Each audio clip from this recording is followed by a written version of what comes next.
Hello दोस्तों and welcome to learning from history. मैं हूं आपका host Najam. Thank you again for joining us. I hope आपको Mughal empire की ये सीरीज़ पसंद आ रही होगी।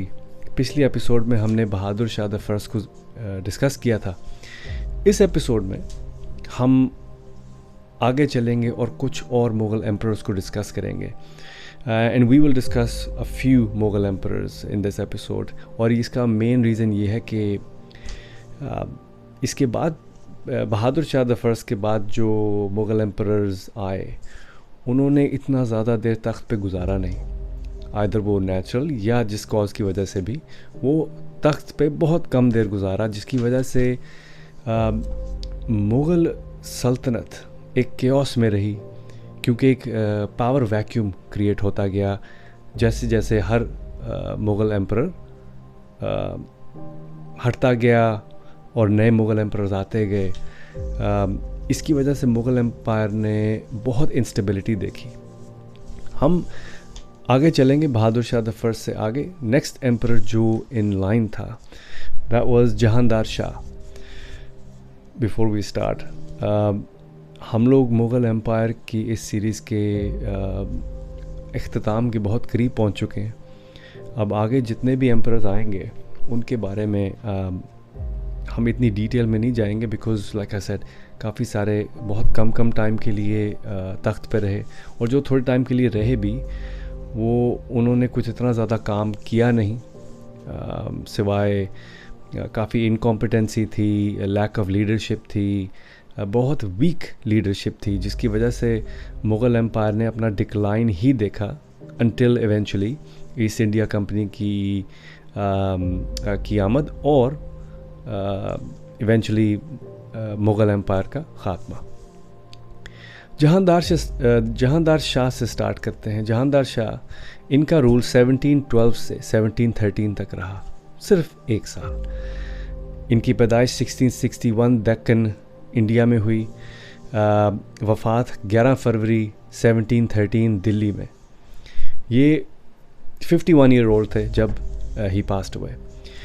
Again, very unpopular, very incompetent and weak ruler.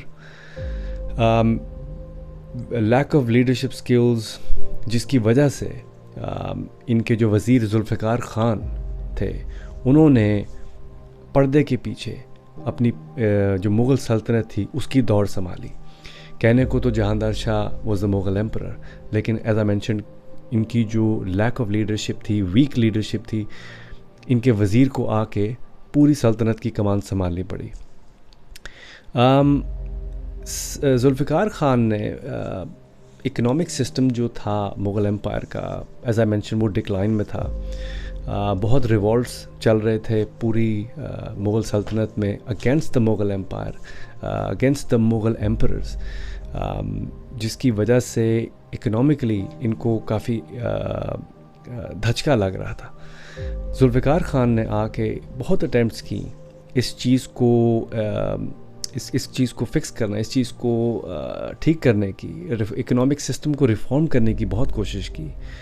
लेकिन जो एक साल जहांदार शाह ताकत में रहे, ये ऐसा कुछ हो ना सका और Mughal empire further into decay चलती गई।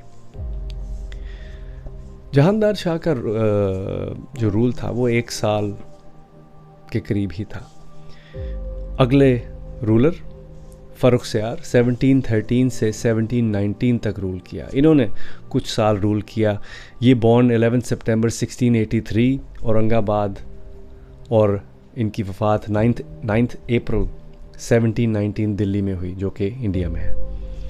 फ़र्रुखसियार का ताकत में आना, इसकी मेन वजह थी इनके वज़ीर और इनके chief Bakshi Syed brothers Abidullah Khan and Hussain Ali Khan. इन दोनों की वजह से फ़र्रुखसियार ताकत में आए। जस्ट लाइक जुल्फ़िकार ख़ान, जो कि जहांदार शाह के वज़ीर थे, सैयद ब्रदर्स जब ये वज़ीर बने, इन्होंने वही पॉलिसीज़ कंटिन्यू करने की कोशिश की जो कि जुल्फ़िकार ख़ान ने की थी, जिसमें जिज़िया टैक्स का ख़त्म जो हुआ था उसको उसी को कंटिन्यू रखा। क्योंकि सैयद ब्रदर्स, इनको पता था कि जो लोकल पॉपुलेशन है, जो कि लोकल रिवॉल्ट्स हो रहे हैं, लोकल जो ग्रुप्स हैं वो इनके अगेंस्ट खड़े हो रहे हैं, उसका मेन वजह यही है कि मुग़ल सल्तनत ने स्पेसिफ़िकली कुछ ग्रुप्स को ज़्यादा प्रेफर किया और कुछ ग्रुप्स को साइडलाइन किया, जिसकी वजह से इनको बहुत रिवॉल्ट्स और बहुत ही मुश्किल का सामना करना पड़ा। सो सैयद ब्रदर्स ने इस प्रो लोकल पॉलिसी को कंटिन्यू करने की कोशिश तो की, जिसकी वजह से इन्होंने जो सिख रिवॉल्ट था उस पर काफ़ी हद तक काबू पा लिया था, क्योंकि इन्होंने राजपूत, जट्स और मराठास के साथ मिल के इस चीज़ को काफ़ी कंट्रोल करने की कोशिश की। लेकिन ऐसा ज़्यादा देर हो ना सका, बिकॉज़ सैयद ब्रदर्स और द मुग़ल एम्परर फ़ारुख सियार इनकी आपस में कभी बनी नहीं, जिसकी वजह से इवेंचुअली 1719 में सैयद ब्रदर्स ने with the help of Ajit Singh of Jodhpur and the Maratha forces Farrukh Siyar को तख्त से हटा दिया। ये तो थी फ़ारुख सियार की कुछ सालों की स्टोरी। फ़ारुख सियार के तख्त से हटने के बाद अगला Mughal emperor, the 10th Mughal emperor was Rafiul Darjat. 1719 में रफ़ीउल दरजात मुग़ल सल्तनत की थ्रोन पे आए। ही वॉज बोर्न 30th नवंबर 1699 और 19 साल की उम्र में ही 6 जून 1719 को वो वफ़ात पा गए। 10th मुग़ल एम्परर रफ़ीउल दरजात, जिन्होंने फ़ारुख सियार को सक्सीड किया, ये फ़ारुख सियार के हटने के बाद सैयद ब्रदर्स ने इनको नेक्स्ट इन लाइन या इनको किंग या बादशाह प्रोक्लेम किया। लेकिन रफ़ीउल दरजात सिर्फ 19 साल के ही थे व्हेन ही पास्ड अवे, और एक महीना ही सिर्फ ओनली 1 month ही was on the throne. Of course एक महीने की the fact that he was on the throne for 1 month, और जब वो वफ़ात पा गए तो यू कैन इमेजिन कि एक केओस क्रिएट हो गया मुग़ल एम्पायर में कि who will be the next successor, इसके बाद कौन मुग़ल सल्तनत या मुग़ल एम्पायर को संभालेगा। तो इस वजह से बहुत ओवरऑल केओस फैल गया मुग़ल एम्पायर में। 11th Mughal emperor Shah Jahan the second, because Rafiul Darjat only एक महीने के लिए तख्त पे बैठे, सैयद ब्रदर्स ने बहुत जल्द अगला एम्परर भी चूज़ करके उसको भी तख्त पे बिठा दिया। 1719 शाहजहां द सेकंड, इससे पहले जो मुग़ल एम्परर थे वो एक महीने के लिए तख्त पे थे। Shah Jahan the second was on the throne for little less than a year. 1719 का साल उन्होंने तख्त के ऊपर गुजारा। इनकी पैदाइश 1696 को हुई, जून 1696, और ये वफ़ात पाए 19 सितंबर 1719। He was only 23 years of age।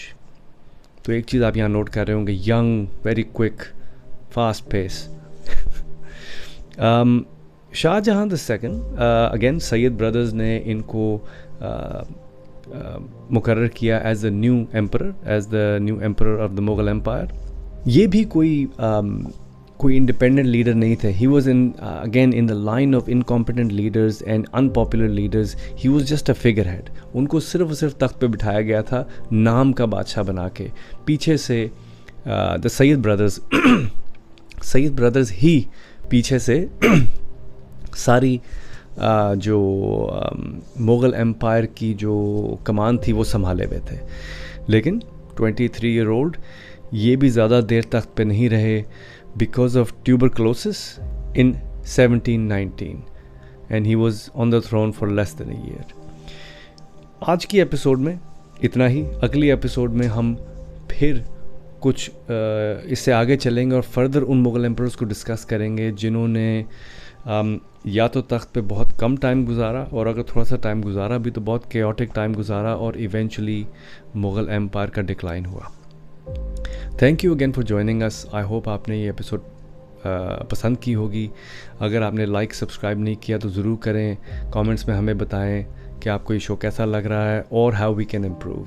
Thank you again.